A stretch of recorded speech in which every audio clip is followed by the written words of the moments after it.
Hey, how you guys doing today? My name's Riley. If it is your first time checking out my content here on YouTube, go ahead and subscribe to my channel. Leave a like on this video. We are doing a giveaway for you guys at 500 subscribers. Those of you interested in making some free money, details can be listed later in the video, so you don't want to miss that. Today we're bringing out a little reaction video. One of you guys has sent this video to me actually, so it looks like, based on the title, an 11-year-old girl gets picked up and arrested for making prank calls to the sheriff's office. Boy, ain't no way, boy. This one is in Florida, so you know, these kids down here be ruthless, I tell you what. We finished getting right to this video. Yeah, hope y'all enjoy it.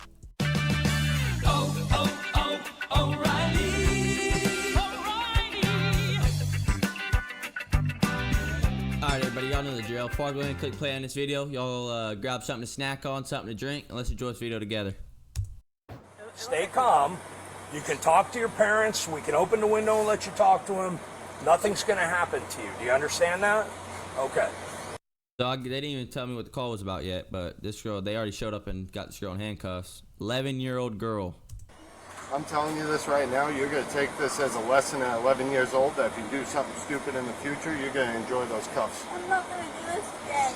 You know, this is going to be an opportunity for you to turn this into a learning experience. Yeah. This is not something you're going to carry with you for the rest of your life, okay?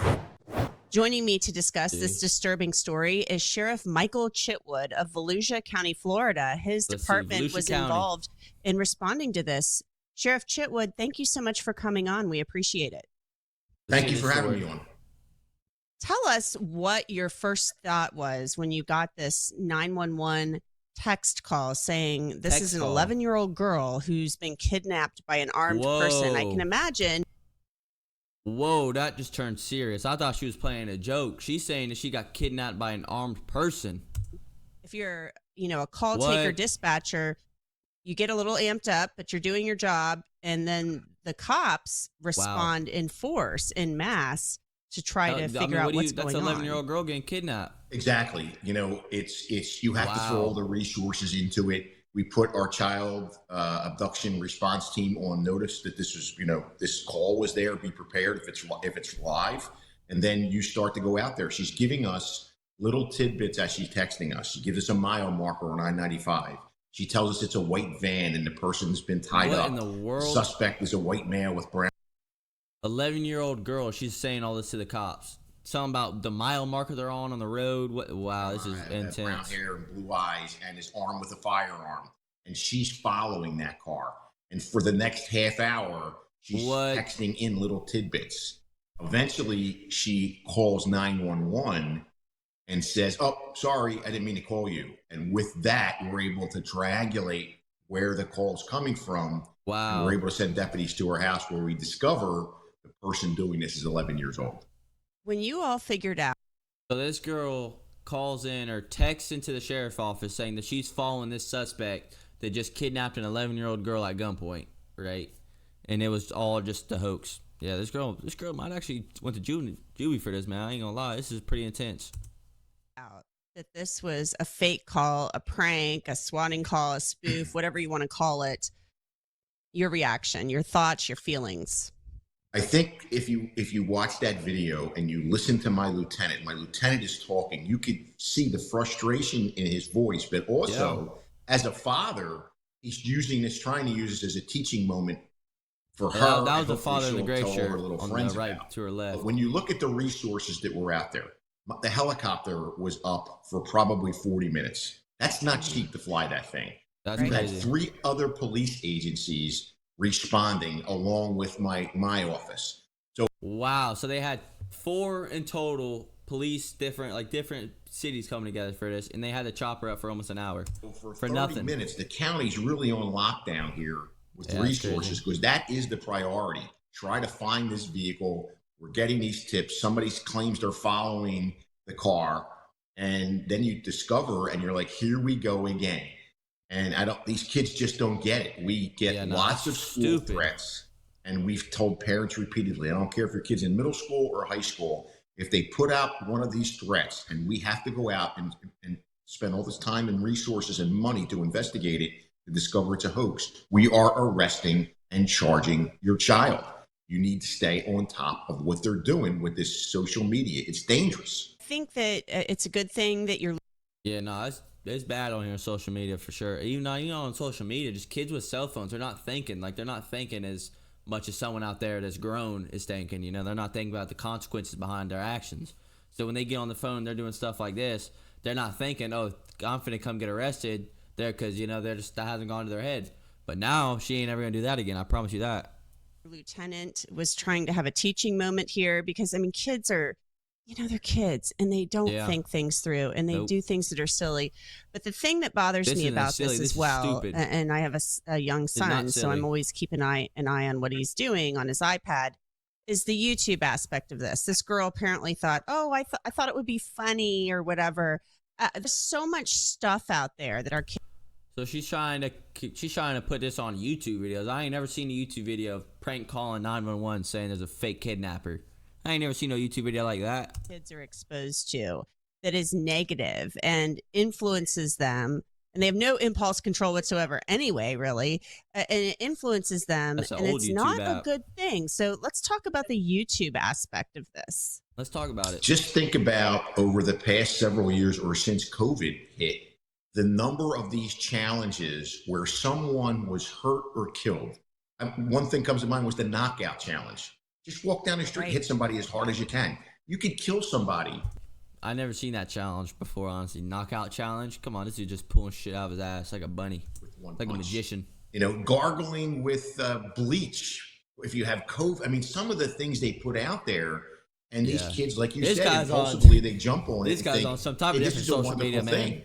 So what we're trying to do is, last week we had an incident with an app. Dude's talking about gurgling bleach, bro. If I seen a video like that on social media, then there is an issue. I never seen that before, though. I bet there is somebody out there stupid enough to do that, though. I'm not gonna lie. Probably from Florida too. Called Wink, which is like a Tinder. I saw that on your Twitter. Mm-hmm. Yeah, which is like a Tinder for juveniles. Well, here you have a 12-year-old in Pennsylvania. Thinks she's talking to a 16-year-old in Cocoa Beach, Florida. And they plan to hook up when she comes down to visit her grandmother here in Deltona, Florida. And what turns out to be that 16-year-old was a 29-year-old. Yeah. And then, of course, they're juvenile dating app, man. I can't believe they even allowed that on the damn app store. This world's going out of shape, man. She was sexually assaulted by this 29-year-old. Wow, this is a real story. And you say to yourself, my God, this was from Pennsylvania to Deltona, Florida, 1,300 miles away. This is how dangerous the internet is. So what we're doing is we are partnering with the Department of Children and Families. And as school gets back, we're going to start to do symposiums at night. And we want parents to come invest an hour and a half of your time, learn about the dangers of the internet. Or simple as this. I mean, yeah, if you're in high school, I get it, but my first phone I bought when I was like in 10th grade, 9th grade, it was some LG phone. I bought it myself from like Metro PCS, $100. Like, that's what you gotta do. You can't be giving these kids iPhone 13 Pro Maxes with all this doodads on at age 8. I mean, come on, dude. Their brains are not even gonna develop right.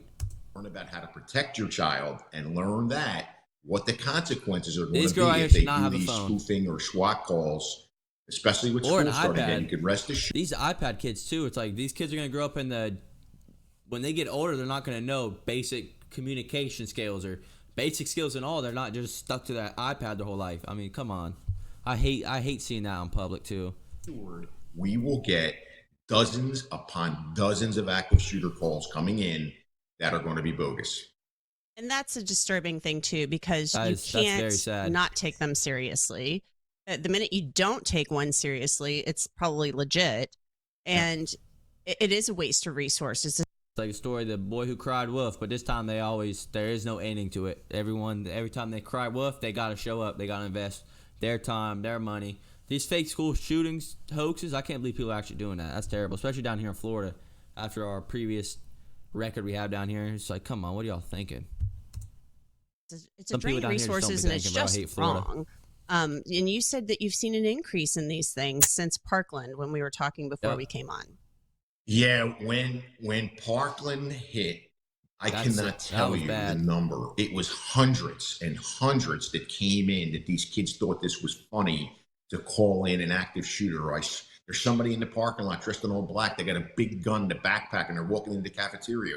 Well, everybody's running in at 1,000. That's terrible. I can't believe people are actually doing that. Because like some people actually, that guy actually ran into school with an AR, you know? And that's where the danger is, because somebody can get killed in that response or injured, and you find out that it didn't happen. So I just said to my staff and my deputies, listen, investigate it as hard as you can. If you come up with the person responsible, they're getting locked up, they're getting charged with disruption of a school campus. Yep.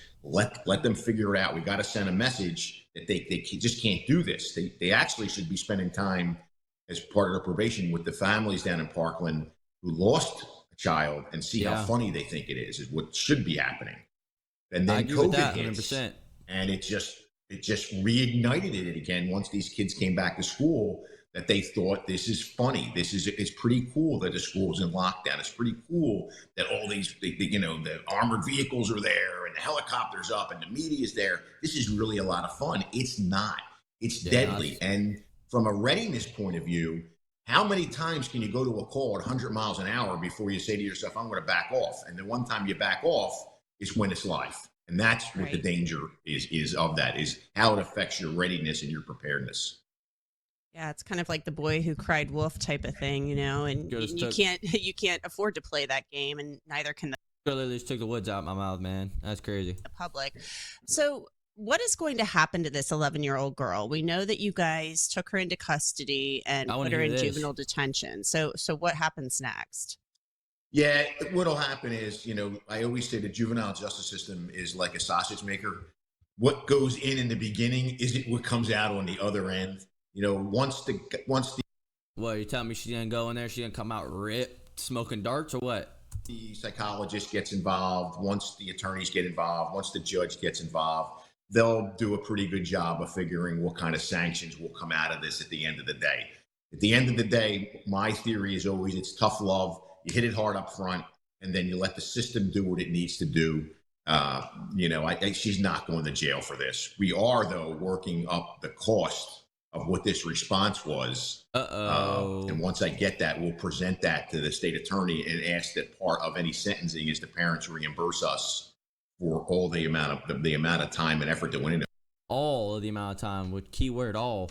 So they went, because this girl right here, this girl's going to be grounded for a long ass time. Lucky she didn't go to jail, but the air unit was probably close to $1,000 just in fuel. Oh yeah, that was just the air unit, and then you break down all the different agencies. I know it's going to be a big price tag. I know it's going to be hefty. Did the parents have any reaction? I mean, you guys go to this house, the deputies go to. Were her parents there? Shitting me. And what was their response, if you know? Parents were home. Dad was mowing the lawn. They were very helpful with the deputies, but I think as the process went on, I think when they discovered that the Department of Juvenile Justice was going to have her spend the night in a secure facility, I think then things kind of changed in their opinion, and why is she have to stay there? And then she was released the next morning to the family. With one of the things I thought. So she didn't end up spending a night in juvie. Not too big of a deal. What was funny was they released, not funny, but it was like, why would you not do this? She was released back to the custody of her family, where she has to be under their supervision, but they didn't ban her from the internet. They didn't say you're not allowed to go back on any electronics. You just can't use it till the case gets disposed. That's an L parent right there. That's the reason why we're here. Oh my gosh. Well, I hope that parents seeing this, I hope her parents realize you got to watch your kids on the internet. I mean, even 11, too young to be on there doing whatever and with a phone doing whatever, unsupervised, really it is. And I hope parents also attend your symposiums. Sheriff Michael Chitwood, thank you so much for coming on. We really appreciate your time. I know how busy you are. Definitely want to make sure you Thank you for taking the time to speak with me. That's it for this edition.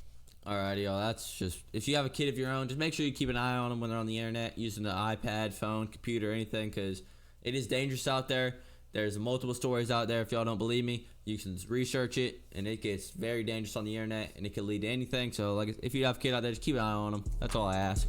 Alrighty, guys, we're going to close this video out for y'all. If you enjoyed this reaction, so I'm going to go ahead and link a playlist right here at the end of the video for you guys. It's going to have all my reactions on there for y'all to check out. I do post a variety of different content on my channel as well. I'm working hard on this YouTube channel, so y'all go check out all that. Very much appreciate it. The giveaway I was talking about from the start of the video, we can get to 500 subscribers before January 1st. We're giving away a couple $50 gift cards to you guys, so Y'all stay tuned for the details on that. And yeah, we finna get out of here. Appreciate y'all watching. I'll see you on tomorrow's episode. Peace.